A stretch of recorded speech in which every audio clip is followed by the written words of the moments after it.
We were at my in-laws' house for Sunday lunch. The usual performance, my mother-in-law Patricia asking loaded questions, my father-in-law Robert making passive-aggressive comments, my husband David sitting silently. I was mid-bite of overcooked pot roast when my phone buzzed. Unknown number. Don't react. They're recording you. Check under the china cabinet. I'm David's coworker. He doesn't know I'm telling you this. I kept chewing, kept my face neutral, but my heart was pounding. Under the china cabinet, barely visible, was a small black device with a blinking red light. A recording device. My in-laws were recording me, and from the way Patricia kept steering conversation toward concerning topics, my job, my spending habits, my emotional outbursts, I realized this wasn't the first time. They were building a case against me. Drop a comment. Where are you watching from? My name is Maya, and I've been married to David for 3 years. 3 years of increasingly uncomfortable Sunday lunches with his parents. 3 years of feeling like I was failing some test I didn't know I was taking. 3 years of David telling me I was overreacting when I said his parents didn't like me. Turns out I was underreacting. David and I met at work, both software engineers, equal salaries, equal education, equal ambition. We got married after a year of dating. It was fast, but it felt right. His parents, Patricia and Robert Sullivan, were polite at first, distant but polite. Then things started to change. Sunday lunch at the Sullivans became mandatory about 6 months into our marriage. It's family tradition, David said. We've always done Sunday lunch. Every single Sunday? It's important to my mom. So every Sunday, I'd drive 40 minutes to their house in the suburbs, sit through 2 hours of subtle hostility, then drive home exhausted. Patricia had a way of asking questions that sounded innocent but felt like attacks. How's work, Maya? Still doing that computer thing? That's an interesting outfit. Very bold choices. David, does Maya help with the cooking at home, or are you still doing all the household management? I saw your Instagram post from that restaurant. Those portions looked small for the price. Are you managing your finances responsibly? Every question had barbs, and David never noticed, or if he did, he pretended not to. About 6 months ago, things escalated. Patricia started mentioning my emotional problems. Maya, you seem stressed. Are you getting help for that? Getting help? Therapy, anger management, something. I'm not angry. Well, you do have a tone sometimes, David mentioned. You've been having outbursts at home. I looked at David. What is she talking about? Nothing. Mom's just... I'm concerned, Patricia interrupted. Emotional instability runs in families. We just want to make sure David is in a healthy environment. Emotional instability? I don't... See, there's that defensiveness again, Robert said, pointing his fork at me. Patricia's trying to help, and you're getting hostile. I wasn't hostile. I was confused. But 3 people were looking at me like I was the problem. 2 months ago, Patricia suggested an intervention. We're worried about you, Maya. Your behavior has been concerning. We think you might benefit from some professional help. My behavior? The outbursts, the spending, the way you talk to David. I don't have outbursts, I don't overspend, and I talk to David like a normal wife. Do you? Patricia pulled out a notebook. David's been documenting some incidents. Would you like to hear them? She read from the notebook. March 15th, Maya yelled at David for 20 minutes about dishes. April 3rd, Maya made a large purchase without consulting David. April 20th, Maya refused to attend family lunch, claiming she was too tired. None of this was accurate. On March 15th, I'd asked David to please remember to load the dishwasher. Normal voice, 2-minute conversation. On April 3rd, I'd bought a new laptop for work, $1,200 from my own salary. I'd told David about it. On April 20th, I had the flu. I was literally too sick to leave the house. But here was Patricia reading a completely distorted version of events from a notebook that David had apparently been keeping. This isn't what happened, I said.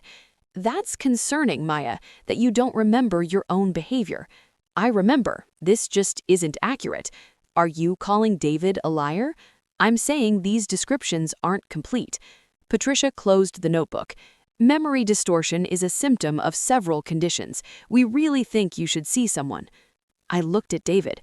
Are you going to say anything? I just want to help, he said quietly. That was 2 months ago. Since then, Sunday lunches had gotten weirder. More pointed questions, more concern about my mental health, more references to incidents I couldn't recall happening the way they described. I'd started recording our Sunday conversations on my phone just to prove I wasn't crazy. And then today, I got the text. I glanced at David. He was eating calmly. At Patricia, she was asking me something about work, watching my face carefully. At Robert, he was doing the same.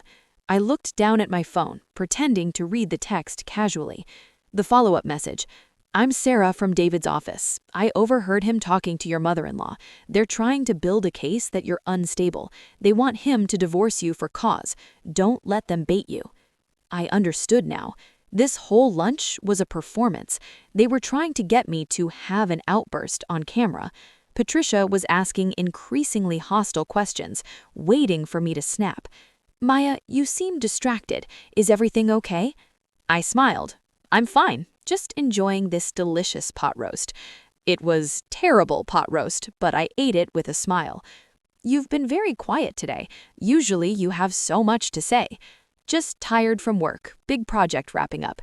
You work too much, don't you think, David? Maya works too much. It's putting strain on your marriage. I took a sip of water. Our marriage is fine. Is it? Because David mentioned you've been distant lately. I looked at David. He wouldn't meet my eyes. We're fine, I repeated calmly. Patricia tried for another hour, asking about money, about my family, about why I refused to have children yet, we'd agreed to wait, about my controlling behavior. Every question was bait. I didn't take any of it. Finally, lunch ended. In the car, David was quiet. That was nice, I said neutrally. Yeah. Your mom seems concerned about me. She just wants to help. Help with what? Stressed. Work, our marriage, things. What things, David? I don't want to get into this right now. We drove the rest of the way in silence. When we got home, I went straight to our bedroom and called the number from the text. A woman answered. Maya? Yes. Who is this? I'm Sarah Chen. I work with David. I overheard him talking to his mother-in-law last week. They were coordinating, planning what to ask you, what to say, how to document your reactions. Why are you telling me this? Because I divorced my husband 3 years ago. He did the same thing, documented incidents, built a narrative that I was unstable, tried to use it to get full custody and avoid alimony. I know what gaslighting looks like, and David is doing it to you. I don't understand. Why would he? Money or control or both? Look, I don't know your husband well, but I know what I heard, and I know what his mother said. Once we have enough evidence, he can file for divorce and she won't get anything. My stomach dropped. Do you have a prenup? Sarah asked. Yes, but it's pretty standard. Does it have a clause about adultery or mental unfitness? I went cold. Mental unfitness. If either party is deemed mentally unfit, they forfeit rights to certain assets. That's what they're doing. They're trying to build evidence that you're mentally unstable so David can divorce you and keep everything. But I'm not unstable. Doesn't matter. If they have enough evidence, recordings of you yelling, documented incidents, testimony from family members, a judge might rule in his favor or at least tie up assets for years while you fight it. This is insane. This is strategic. Maya, you need to protect yourself. Now. That night, while David was asleep, I went through everything. My phone recordings of Sunday lunches, text messages, our prenup, our bank statements. The mental unfitness clause was buried on page 14 of 22 pages. I'd signed it 3 years ago, trusting David's explanation that it was standard protection for both of us. It stated, in the event of divorce initiated due to one party's documented mental unfitness or instability, said party forfeits claim to premarital assets, retirement accounts, and equity in jointly owned property beyond initial contribution. David had come into our marriage with $300,000 in savings and investments. I'd had $50,000. We'd bought a house together, $600,000, now worth $750,000. I'd put in $50,000, he'd put in $100,000. If he divorced me for cause due to my mental unfitness, I'd walk away with maybe $70,000 total. David would keep $300,000 in investments, $600,000 in house equity, plus half of joint savings. I'd been recording Sunday lunches for 2 months since the intervention. I listened to them all. In every single recording, I was calm and polite. Patricia asked increasingly hostile questions. Robert made accusatory statements. David said nothing to defend me. They tried to bait me into outbursts. I never took the bait, but their recordings might have started earlier when I was still reacting normally to their hostility. I called Sarah back. "I need a lawyer. Do you know anyone? I'll send you my attorney's info. She's a shark. She helped me keep custody and get a fair settlement when my ex tried the same thing." The attorney's name was Michelle Torres. I called her first thing Monday morning. "I've seen this before," Michelle said after I explained everything. "It's called reactive abuse documentation. They provoke you, then document your reaction. Over time, they build a narrative that you're volatile or unstable. Can they win with that? Depends on the evidence. If they have recordings of you screaming, throwing things, making threats, even if it's because they provoked you, a judge might consider it. I haven't done any of that. Good, but they might edit recordings to make it seem like you have. We need to move fast." "I need to check your house for recording devices," Michelle said. "If they're recording at their house, they might be recording at yours." She sent over a digital forensic specialist named Marcus.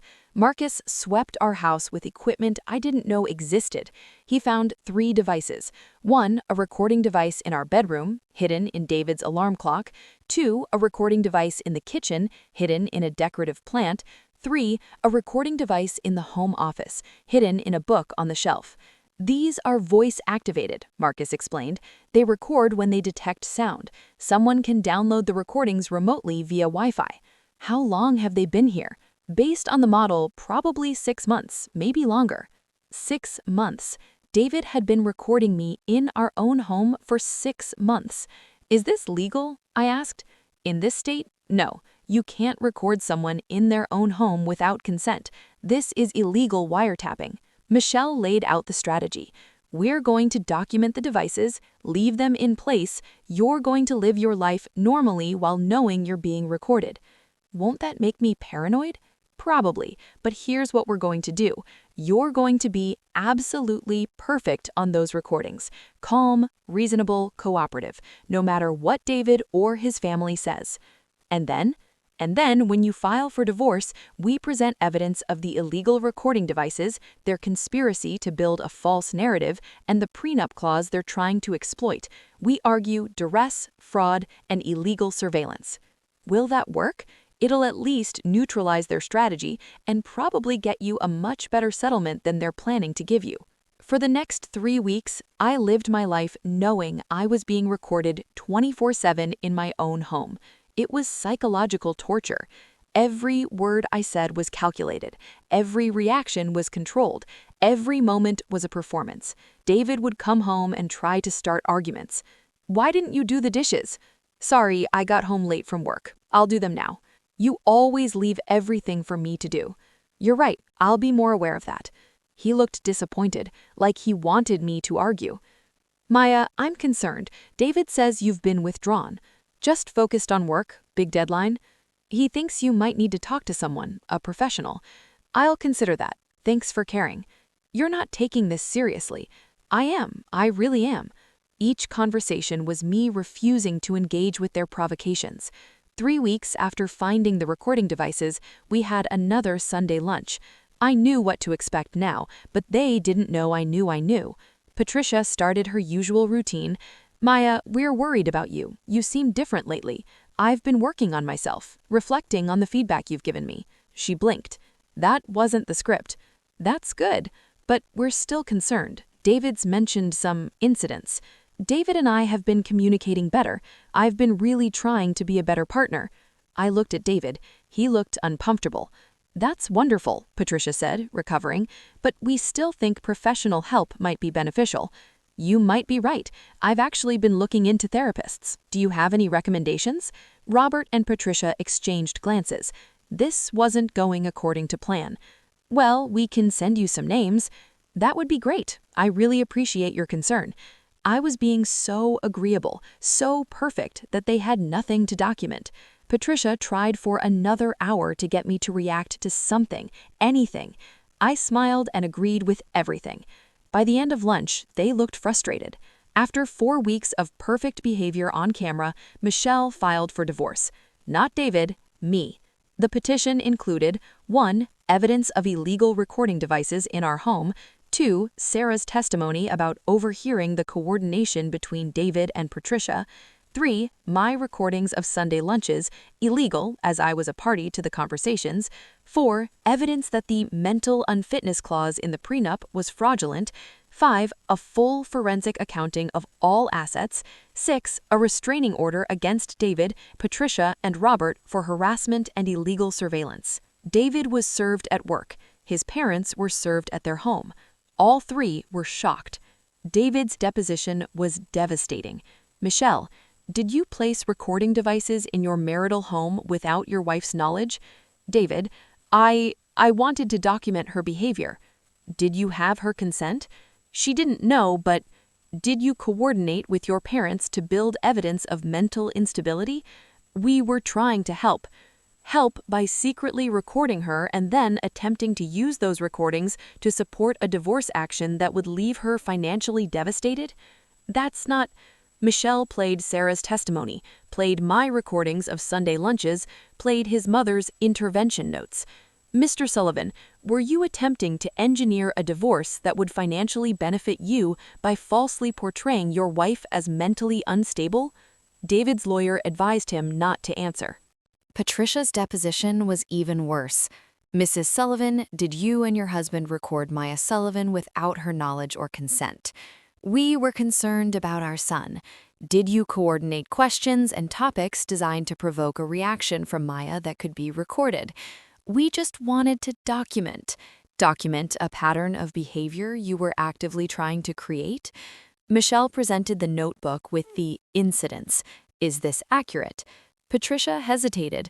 It's what David told me. But were the descriptions accurate? I wasn't there. Exactly. You documented second-hand information, then presented it as fact during your intervention designed to convince Maya she had mental health problems she doesn't have. Correct? Silence. With overwhelming evidence of illegal surveillance, conspiracy, and attempted fraud, David's attorney recommended immediate settlement. David would split all assets 50-50, including his premarital assets, as penalty for attempted fraud, pay my legal fees, $45,000, remove the mental unfitness clause from any settlement agreement, agree not to contest the divorce. I would receive $175,000, half of his premarital savings and investments, $375,000, half of house equity, $20,000, half of joint savings, total $570,000. Plus, I kept my own job, my own retirement accounts, my own assets. David went from trying to leave me with $70,000 to having to give me $570,000. The illegal recording devices were reported to police. The district attorney's office opened an investigation into illegal wiretapping. David, Patricia, and Robert were all charged with misdemeanor unlawful surveillance. They pled guilty and received $2,500 fines each, 100 hours community service each, probation. Their attempt to destroy me ended with them having criminal records. David's lawyer sent a letter. Mr. Sullivan would like to express that his actions were motivated by concern, not malice. He hopes the settlement can bring closure. I wrote back through my attorney, concern doesn't require conspiracy. Concern doesn't require illegal surveillance. Concern doesn't require attempting to steal someone's financial security. Mr. Sullivan can keep his apology. Finalized in 4 months. Clean break, no contact. Sold. I used my half to buy a small condo downtown. My space, my rules. No hidden cameras. Still at the same software engineering firm, David quit and moved to another company in a different city. Sarah and I became friends, real friends. "You saved my life," I told her over coffee. "You saved your own life. I just gave you a heads up." "Why did you do it?" "Because someone gave me a heads up when my ex was doing the same thing. Now I pass it forward." I did actually start therapy, not because I was unstable, because I'd spent 3 years being gaslit and needed help processing that. Dr. Reynolds was excellent. What they did to you is called coercive control. They tried to make you doubt your own reality, your own memories, your own perception of events. Did it work? Did you ever actually believe you were unstable? I thought about it. No. I thought I was being misunderstood, but I never believed I was crazy. That's your strength. You trusted yourself. In therapy, I realized the signs were there from the beginning. David never defended me to his parents. He kept a notebook of my incidents. He suggested the prenup with the mental unfitness clause. He isolated me from my friends and family, slowly, subtly. He positioned his parents as concerned authority figures. He recorded me without consent. I'd explained all of it away because I loved him. Love made me blind. I'm dating someone new now. His name is Alex. The first time he met my friends, one of them jokingly said, "Maya has a bit of a temper." Alex looked confused. "Really? I've never seen it." "That's because she doesn't," Sarah said pointedly. Later, Alex asked me about it. "My ex-husband and his family spent 3 years trying to convince everyone I was unstable. They documented incidents that were either exaggerated or completely false. They recorded me secretly trying to catch me having outbursts." Did they ever catch anything? No, because I'm not unstable. I'm just a person who reacts normally when people are hostile to her. That's... Alex looked disturbed. "That's abuse." Yes, it was. "I'm glad you got out." Me too. 6 months after the divorce, I drove past David's parents' house. Not on purpose, just happened to be in the neighborhood. I thought about all those Sunday lunches, all those hours of being recorded, provoked, documented, all that energy they spent trying to destroy me. And I realized they failed. I'm still here, still successful, still sane. They're the ones with criminal records and broken family relationships.